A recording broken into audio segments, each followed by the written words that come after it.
Écoutez Sonia, c'est Gilbert Collard, député européen apparenté Rassemblement National. Bonjour Gilbert Collard. Bonjour. La Turquie a mis sa menace à exécution en décidant l'expulsion de djihadistes étrangers vers leur pays d'origine. C'est le cas pour des djihadistes français. Là, il n'y a pas d'autre choix que de les recevoir pour les judiciariser. Alors vous avez employé le mot qui dit tout. Comme chaque fois du reste. Vous arrivez à trouver le mot précis. Quel mot ? Menace. La Turquie a mis sa menace à exécution. Vous avez raison. La Turquie est un État maître chanteur. Et nous l'avons bien favorisé, puisque nous l'avons doté de milliards et de milliards d'argent, à tel point qu'on ne sait plus exactement à quelle hauteur de milliards on se trouve. Bon. Et maintenant, elle exerce ce chantage. Bon. Alors normalement, on aurait dû... on devrait se trouver dans le cadre de ce qu'on appelle le protocole Cazeneuve, que vous connaissez. Bon. Mais ces réfugiés étaient-ils sous contrôle kurde ? Ce qui fait qu'on n'aurait pas, à ce moment-là, à les récupérer.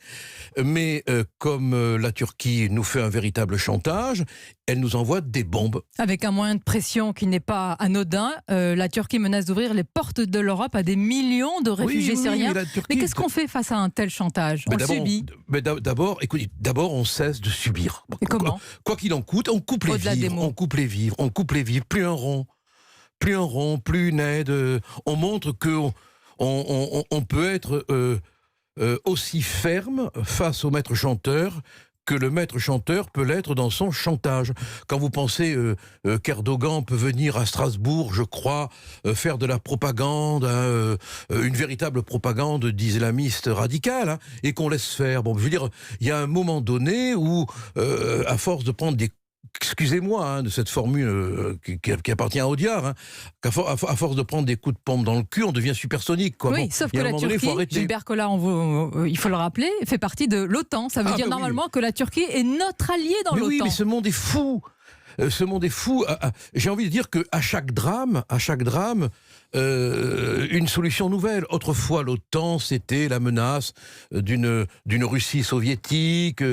On avait peur que Gorbatchev, que Khrouchtchev, la nuit entre dans la maison. Bon, on imaginait que l'étoile allait être envahie par les chars soviétiques. Bon, c'est fini tout ça. Alors Emmanuel Macron a raison de parler de la mort cérébrale de cette organisation, l'OTAN. Tout à fait raison. Cadre dépassé, obsolète. Mais je l'avais dit il y a 4 ans.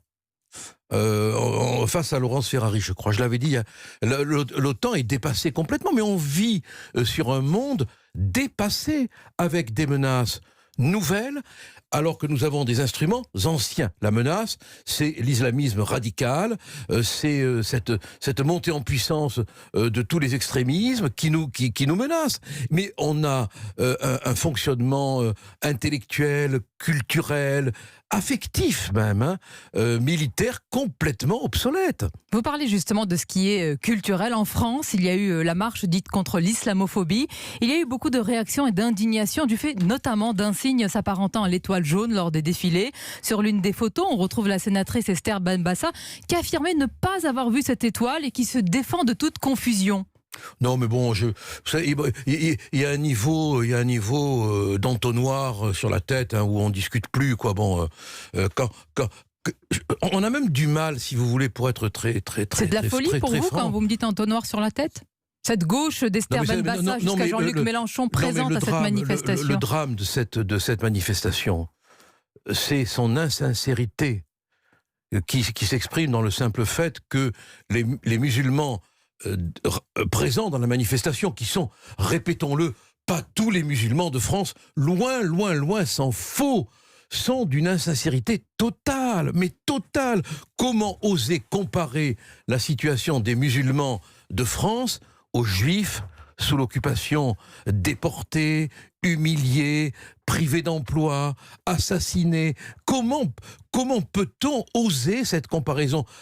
Elle prouve en elle-même, cette comparaison, qu'on a affaire à des gens insincères qui sont des propagandistes d'un islamisme radical, pour preuve, Allahu Akbar crié par l'organisateur à quelques lieues du Bataclan et de Charlie. Et au-delà de ces provocations, Gilbert Collard, sur le fond, véritablement, n'y a-t-il pas des actes et un sentiment anti-musulman qui est présent et qui risque de se développer et de fracturer encore plus notre société française, décrite comme un archipel aujourd'hui? Oui, il y a des lieux qui sont entre les mains des islamistes radicaux, qui donne l'impression d'être à la dérive, et il y a une volonté de l'islamisme radical, politique, avec sa submersion de soumission de la femme. L'un des participants, du reste, a pris la parole. C'est un syndicaliste qui œuvre dans une émission où j'ai été, où on m'a viré, qui s'appelle Les Grandes Gueules, qui rappelait que c'était pas normal qu'on puisse pas serrer des mains, qu'on puisse pas ne pas serrer la main d'une femme, etc. Bon, tolérer tout ça, mais à l'évidence... Mais alors, quelle parade aujourd'hui? Un exemple précis et donnez-moi une proposition. À l'approche des municipales, quelle parade face aux listes communautaires? Par exemple, le patron des sénateurs LR, Bruno Retailleau, porte une proposition de loi. Le texte vise notamment à empêcher les dépôts de listes ou le financement de candidats menant une campagne communautariste. Il aurait trouvé, le moyen de contourner cela juridiquement. Est-ce que vous l'appuyez?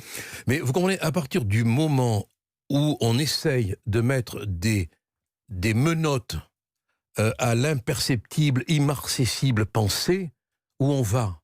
Je hais le communautarisme. Vous ne pouvez pas savoir à quel point. Ah, mais vous préférez le combat politique? Oui. Donc pas d'interdiction, mais mener le combat sur le terrain des idées. Avec mes copains, mais il y a une phrase de Pablo Neruda, peu de temps avant sa mort, qui est magnifique. Ne mettez pas de menottes aux mots. Mais pensez-vous pouvoir gagner ce combat politique? Est-ce qu'à la faveur des municipales, il ne peut pas y avoir un ou deux maires communautaristes? De toute façon, ils mettront, c'est la gauche qui va en souffrir. Bon, bien fait pour eux. Est-ce que ce n'est pas plutôt la société qui va en souffrir? Et en même temps, la société va en souffrir, mais évidemment. Vous pensez bien qu'après tout ce que j'ai dit, c'est une conséquence logique. Mais quand on voit Mélenchon s'abaisser, je sais pas, même ça me fait de la peine. C'est quelle gauche pour vous aujourd'hui? Oh, c'est la gauche dérivante, quoi. C'est la gauche perdue. C'est une gauche qui est à la recherche de moyens d'exister. Cette même gauche, Gilbert Collard, elle vous dit que c'est vous qui entretenez ce climat, c'est vous qui nourrissez ce contexte. Mais moi, j'aime mon pays, j'ai pas envie qu'il se divise. Je souffre pour les musulmans qui ne sont pas des extrémistes, qui doivent subir en retour cette espèce de choc d'image que créent les radicaux. Mais c'est notre faute aussi. On les a laissés faire, on les a laissés parler, on les a invités. Tiens, on entend rarement, pardonnez-moi, ce discours dans votre bouche. Je dis le Rassemblement national, notre faute, votre faute aussi collective. C'est une faute collective. C'est un aveuglement général.